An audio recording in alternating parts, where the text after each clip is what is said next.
অবস্থান করছেন আমরা এই শাহবাগ থানার ওসি সহ একজন এডিসি রমনা।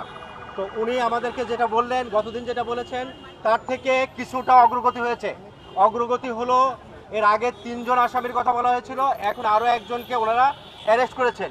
এবং অগ্রগতির আরেকটা হলো এই আসামিগুলোকে 6 দিনের রিমান্ড আবেদন করেছিলেন, এই 6 দিনের রিমান্ডের আবেদন মঞ্জুর হয়েছে এবং ইন্টারোগেশন সেলে থাকবে এবং সেই ক্ষেত্রে আমাদের শিক্ষার্থী যারা আছে প্রয়োজনে তাদেরও সহযোগিতা নেওয়া হবে। তো এই বিষয়ে আরেকটা হচ্ছে যে ইতিমধ্যে আপনারা জানেন আমাদের মাননীয় ভাইস চ্যান্সেলর এসেছিলেন, উনি আপনাদেরকে ওয়াকিবহাল করেছেন। স্বরাষ্ট্র উপদেষ্টার সাথে আমাদের শিক্ষার্থী এবং শিক্ষকের একটা টিম এবং স্বয়ং ভাইস চ্যান্সেলর উনি যাবেন। তো এই ক্ষেত্রে আমরা আসলে সিদ্ধান্ত দিতে পারি না আমাদের শিক্ষার্থীরা কী করবে, কারণ তারা একটা খুব দৃঢ়ভাবে এবং খুব অর্গানাইজ হয়েছে এই কর্মসূচিটা পরিচালনা করছে।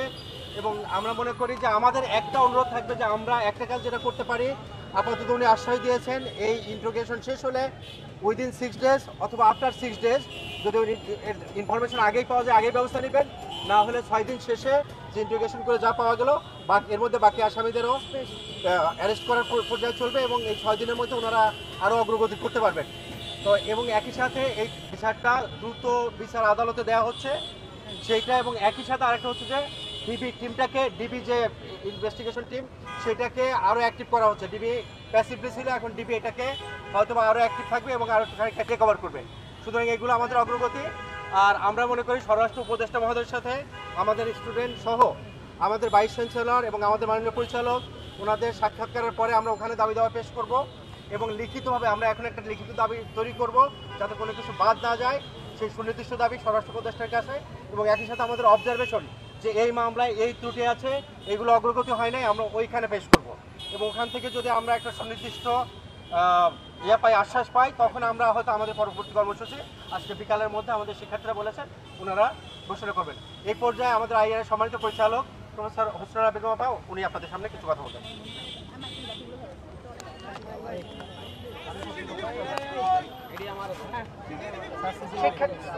শিক্ষার্থীবৃন্দ, আমরা আজকে এখন যে আলোচনা করে আসলাম এই আলোচনা থেকে যতটুকু অগ্রগতি আমরা জানতে পেরেছি প্রফেসর সিরাজ স্যার সেটা জানিয়েছেন, তোমরা নিশ্চয়ই শুনেছ।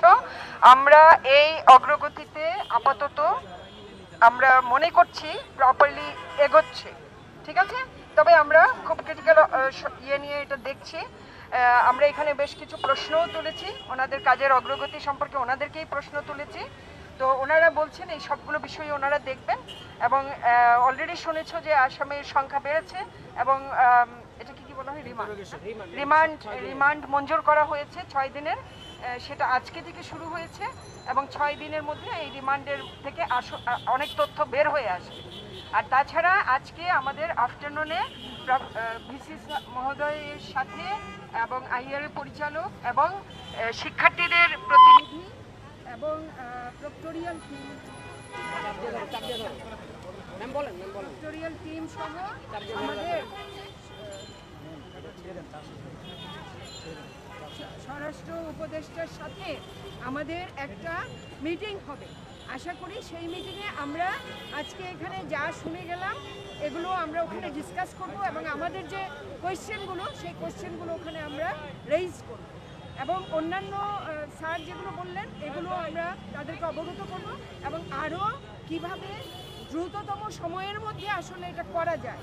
মানে ওনারা ওনাদের অ্যাজ ইউজুয়াল সময়টা চেয়েছেন, কিন্তু আমরা আসলে চাইব আরও দ্রুততম সময়ে কি করে আমরা এই বিষয়ে আমাদের সাম্য হত্যার বিষয়ে বিচারটা পেতে পারি, সেইটার জন্যই আমরা চেষ্টা করব এবং স্বরাষ্ট্র উপদেষ্টার সাথে আমরা এই বিষয়ে এমফাসিস করব। এবং আমরা অবশ্যই আরও যারা টিমের ওই গ্যাংয়ের মধ্যে যারা ছিল এই গ্যাংয়ের বাকিদের ধরবার ব্যাপারে এবং বাকি এভিডেন্স হোয়াটএভার আমাদের স্টুডেন্টদের যেখানে সাক্ষ্য প্রয়োজন হবে আমাদের স্টুডেন্টদেরকে যেন ইনভলভ করে সেই বিষয়গুলো আমরা রেজ করব।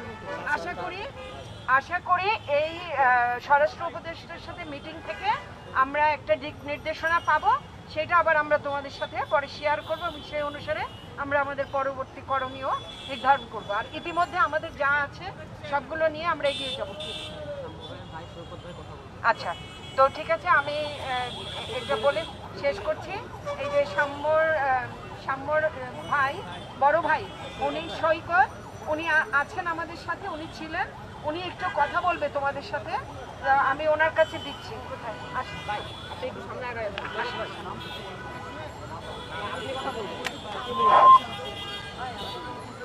ধন্যবাদ উপস্থিত সাংবাদিক এবং শিক্ষার্থী ভাই ও বোনেরা। আমি সাম্যুর মেজো ভাই, আমার নাম সৈকত। আমরা দীর্ঘক্ষণ শাহবাগ থানার ভিতরে ছিলাম, অবস্থান নিয়েছিলাম, শিক্ষকরা ছিলেন, সাম্যুর কয়েকজন বন্ধুরাও ছিলেন। বা এখানে যেটা আমি মনে করি, তথ্য পাওয়ার অধিকার আপনাদের আছে, সাংবাদিক ভাই এবং আপনারা যারা সাম্যুর জন্য বসে আছেন, তথ্য পাওয়ার অধিকার আপনাদের আছে। আমরা যেটা আশঙ্কা করতেছি যে ঘটনার সময় সংঘটিত হওয়ার পরপরই একজনকে গ্রেপ্তার করা হয়েছিল এবং পুলিশের হাতে সোপর্দ করা হয়েছিল। উপস্থিত জনতা রাত্রেবেলাতেই দুইজন ঘাতককে গ্রেপ্তার করেছিল, কিন্তু এই ঘাতকরা কিভাবে হসপিটালে গেল, হসপিটাল থেকে তাদেরকে গ্রেপ্তার করা হলো, এটার কোনো সদুত্তর আমরা পুলিশের কাছ থেকে পাইনি।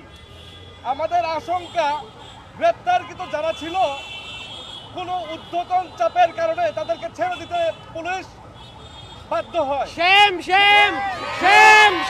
কারণে পুলিশ ধরার পরেও ছেড়ে দিল, এর উত্তর আমাদের জানতে হবে। যদি তারা কোনো ফোন কলের কারণেও ছেড়ে দিয়ে থাকে, আমাদেরকে এটার সদুত্তর দিতে হবে। আমি মনে করি বিশ্ববিদ্যালয় প্রশাসন বর্তমানে সাম্যুর অভিভাবক, আমাদের চেয়েও বড় অভিভাবক হিসেবে বিশ্ববিদ্যালয় প্রশাসনের ভূমিকা কি সেটাও আমরা নজরদারি করব। আপনারা আমাদের সাথে আছেন, সাংবাদিক ভাইরা, আপনাদের কাছে আমাদের অনুরোধ, আপনারা যদি এই ঘটনা নিয়ে ওয়াকিবহাল রাখেন, দেশবাসীকে বিচার পেতে খুব বেশি সমস্যা হওয়ার কথা না। আমরা দেখেছি আসিয়ার যে বিচার 3 মাসের মধ্যে সংঘটিত হয়েছে, 3 মাসের মধ্যে বিচারের প্রক্রিয়ার রায় এসেছে। গতকাল উপাচার্য স্যারের কথা মতো জানতে পারলাম যে একটা বিশেষ ট্রাইব্যুনালের মাধ্যমে এই বিচার প্রক্রিয়া হবে। আমরা অতি দ্রুত সময়ে সাম্যুর এই বিচারিক কার্যক্রম দেখতে চাই, রায় দেখতে চাই।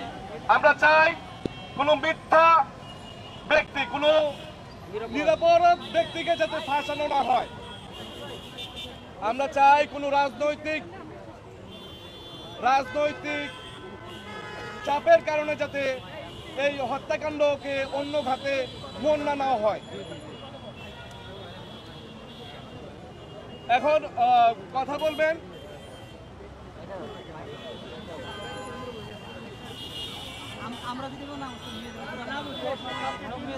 সাংবাদিক বন্ধুরা, হত্যাকাণ্ড নিয়ে আমাদের শিক্ষার্থী এবং শিক্ষকদের যে কর্মসূচি ছিল, সেই কর্মসূচির আপনারা ফলো আপ শুনলেন। এখন আমি আইআরের পরিচালক মহোদয়ের অনুমতি নিয়ে